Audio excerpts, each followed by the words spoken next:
आज आहे श्रावणातला पहिला सोमवार. तर पहिल्या सोमवारच्या खूप खूप शुभेच्छा. त्याचबरोबर आज आहे नागपंचमी. नागपंचमीच्याही सर्वांना खूप छान अशा शुभेच्छा. तर आता इथे मी चालले होते शिवपिंडीवर दुग्ध अभिषेक, त्याचबरोबर पाण्याने अभिषेक आणि शिवामूठ वाहण्यासाठी. तर इथे आल्यानंतर माझ्या पुढे काही जणी होत्या, त्यांचं सगळं झाल्यानंतर मी आणि हिंदवीने सुद्धा शिवपिंडीवर पाण्याने आणि दुधाने अभिषेक करून शिवामूठ वाहून घेतली. त्याचबरोबर बेलपत्रही वाहिले आणि त्यानंतर आम्ही छान असा नमस्कार वगैरे करून निघालो घरी आल्यानंतर घरी जी माझ्याकडे शिवपिंड आहे तिच्यावर सुद्धा दुधाने पाण्याने अभिषेक केला, शिवामूठ वाहिली. त्यानंतर गळतीमध्ये पाणी ओतून थोडंसं जल पडण्यासाठी ठेवलं. त्याचबरोबर बेलपत्र वगैरे हे सुद्धा वाहून पूजा केली. घरातल्या शिवपिंडीची छान अशी पूजा झाल्यानंतर मी लगेच नागोबाचीही पूजा करून घेतली.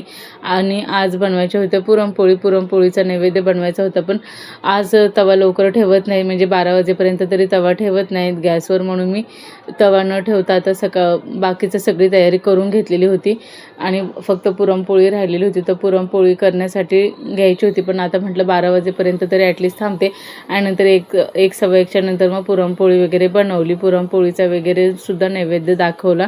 नागोबाची पूजा वगैरे झाली. नागोबाला पूजा वगैरे करून झाल्यानंतर मी शिवलीला अमृत पारायण म्हणजे पुस्तक वाचायला घेतलं आहे. असं काही संकल्पयुक्त वगैरे नाही, साधंसुधंच वाचायला घेतलेलं आहे, रोज प्रत्येक एक अध्याय असं. तर ते वाचन वगैरे झालं. त्यानंतर पुरणपोळीचं नैवेद्य वगैरे दाखवलं. तर असं झालं आजचा मिनी ब्लॉग. कसा वाटला नक्की कमेंट करून सांगा. आवडल्यास सबस्क्राईब करा.